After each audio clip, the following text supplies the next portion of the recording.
நல்லடியார்களே, இஸ்லாமிய சகோதரர்களே, இந்த விடயத்தை அரசியல்வாதிகள் தான் பேச வேண்டும் என்ற கட்டாயப்பாடு கிடையாது. இதை மார்க்கத்தோடு இணைத்து பேசக்கூடிய பாரிய பொறுப்பு எங்களுக்கும் இருந்து கொண்டிருக்கிறது சகோதரர்களே. எனவே வாக்களிப்பது மார்க்கத்தில் உள்ள விடயம், எமது உரிமை என்பதை நாம் மறந்துவிடக் கூடாது. இன்று பலர்கள் சொல்லக்கூடிய விடயம் தான், எல்லோரும் ஒரே மாதிரி தானே, அவர்களுக்கு வாக்களித்து என்ன பயன், எல்லோரும் கெட்டவர்கள் தானே என்று பேசுகிறார்கள். அல்லாஹ் பாதுகாக்க வேண்டும். நான் கேள்வியாக கேட்கிறேன், நாம் எந்த அரசியல்வாதியை பற்றி பூர்த்தியாக படித்திருக்கிறோம்? எந்த அரசியல்வாதியினுடைய வரலாற்றை பற்றி நாம் பூர்த்தியாக படித்திருக்கிறோம்? குறைந்தபட்சம் அவர் யார், அவருடைய எப்படி ஆரம்ப கட்டங்கள், அவர் கடந்து வந்த பாதைகள் என்ன, அவர் நேர்மையானவரா, அவர் சிறந்தவரா, உண்மையானவரா, கொடுக்கக்கூடிய வாக்கை காப்பாற்றக்கூடியவரா, இனங்களுக்கு மத்தியில் பிரச்சனையை உண்டு பண்ணக்கூடியவரா, அல்லது இனங்களுக்கு மத்தியிலே சுமூகமாக ஒற்றுமையாக பழகக்கூடியவரா என்று ஓரளவாவது படித்தவர்கள், வரலாற்றை படித்தவர்கள் நாம் இருக்குகிறோமா சகோதரிகளே? யாரோ எவரோ சொல்வதை கேட்டு பேசிக் கொண்டிருக்கிறோம். அவர் நல்லவராம், அவர் கெட்டவராம். அல்லாஹ்வுடைய நல்லடியார்களே, இந்த உலகத்தில் மனிதர்கள் இரண்டு வகையினர். முதலாவது உள ரீதியான மக்கள், இரண்டாவது கோட்பாடு ரீதியான மக்கள், கொள்கை ரீதியான மக்கள். மற்றவன் சொல்வதை பார்த்து தலையை அசைக்க கூடியவர்கள் அதிகம். மற்றவன் ஒருவன் சொல்லிவிட்டால் அவனுக்கு பின்னாலே ஒரு கூட்டம் செல்லக்கூடியவர்கள் அதிகம். சுய புத்தியை கொண்டு யோசிப்பவர்கள் குறைவு. அல்லாஹ்வுடைய நல்லடியார்களே, எப்பொழுதும் எமக்கு அல்லாஹ் ஒரு சிந்தனா சக்தியை தந்திருக்கிறான், எமக்கு ஒரு அறிவை, ஆற்றலை தந்திருக்கிறான். எவன் சிரிக்கட்டும், எவன் பேசட்டும், எமக்கு அது பிரச்சனை கிடையாது. நாம் உலகத்தில் ஏதோ ஒன்றை சாதிக்க வந்தவர்கள், மக்களுக்கு முன்மாதிரியாக நடக்க வந்தவர்கள். அல்லாஹ்வுடைய நல்லடியார்களே, பிறர் சொல்வதை கேட்டு செய்தியை பரப்ப வேண்டாம். பிறர் சொல்வதை கேட்டு நாங்கள் வாழ வேண்டாம். பிறர் சொல்லக்கூடிய, பிறர் அனுப்பக்கூடிய மெசேஜ்களை இந்த போன்களின் மூலமாக அதனுடைய உண்மை தன்மையை கூட அறியாமல் நாம் எத்துணையோ பேர்களுக்கு ஷேர் பண்ணிக் கொண்டிருக்கிறோம் சகோதரர்களே. ஒருவரை பற்றி தெரியாமல் எப்படி கெட்டவர் என்று சொல்ல முடியும்? ஒருவரை பற்றி அவருடைய வரலாற்றை படிக்காமல் எப்படி நல்லவர் என்று சொல்ல முடியும்? அல்லாஹ்வுடைய நல்லடியார்களே, வெளி தோற்றத்தில் யாரையும் முடிவெடுக்க வேண்டாம்.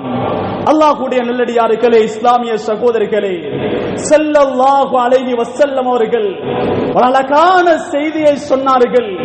காதிலே கேட்கக்கூடிய செய்திகளை அல்லது ஒருவன் சொல்லக்கூடிய செய்திகளை அதை தீர விசாரிக்காமல் பிறருக்கு சொல்பவன் யாரு தெரியுமா?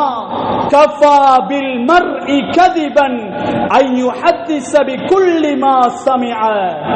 ஒரு மனிதன் பொய்யன் என்பதற்கு போதும் அவன் காதுகளிலே படக்கூடிய செய்தி எல்லாம், மற்றவன் சொல்லக்கூடிய செய்தியை எல்லாம் தீர விசாரிக்காமல் சமூகத்திலே சொல்லித் திரிகிறானே, சமூகத்திலே பரப்பித் திரிகிறானே, சமூகத்திலே சொல்லி குழப்பத்தை உண்டு பண்ணுகிறானே, அவன் பொய்யன் என்பதற்கு போதும் என்று சொன்னார்கள் அருமை நாதர் ஸல்லல்லாஹு அலைஹி வஸல்லம் அவர்கள்.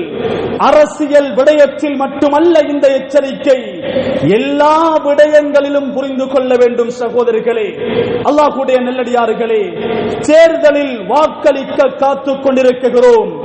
அவர்களுடைய வரலாற்றை நாம் படிப்போம் சகோதரர்களே. சகல விடயங்களையும் சரியாக புரிந்து கொள்வோம். அப்படி படித்துத்தான் எல்லோரும் ஒரே மாதிரி தான் என்று நாம் நினைக்குகிறோமா? இந்த உலகத்திலே யாரை சகோதரர்களே மிக நல்லவர் என்று சொல்ல முடியும்? ஒன்றிலே நல்லவராக இருந்தால் இன்னொன்றிலே அவர் பலகீனமாக மோசமானவராக இருப்பார். பூர்த்தியாக எல்லா விடயங்களிலும் நல்லவர் என்று உலகத்தில் யாரையும் எடுக்க முடியாது. குற்றம் பார்ப்பின் சுற்றம் இல்லை என்பார்கள்.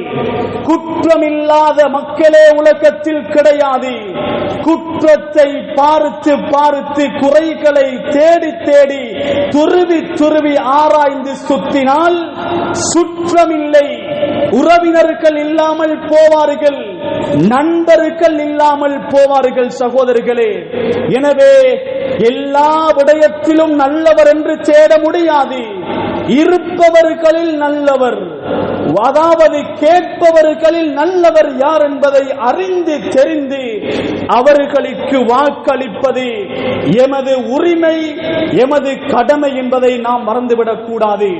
அந்த வகையில் நாடு பொருளாதாரத்திலே வீழ்ச்சி அடைந்த நிலையிலே இருந்தாலும் இந்த நாடு அழகான நாடு, செழிப்பான நாடு, பச்சை பசேலென காட்சி அளிக்கின்ற நாடு, கடலால் சூழப்பட்ட ஒரு தீவு, மரங்களும் மலைகளும்.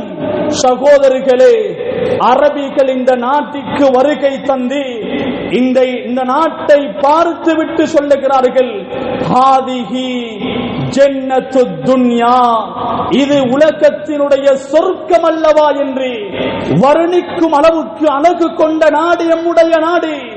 அதிலே பிறந்து வாழ்ந்து கொண்டிருக்கிறோம் என்றால் நாம் அத்துணை பேர்களும் பாக்கியசாலிகள் சகோதரிகளே.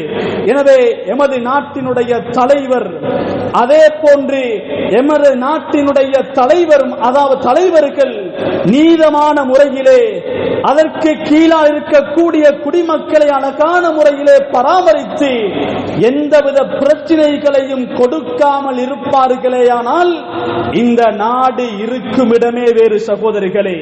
கசப்பான உண்மை என்ன தெரியுமா? அதிகமான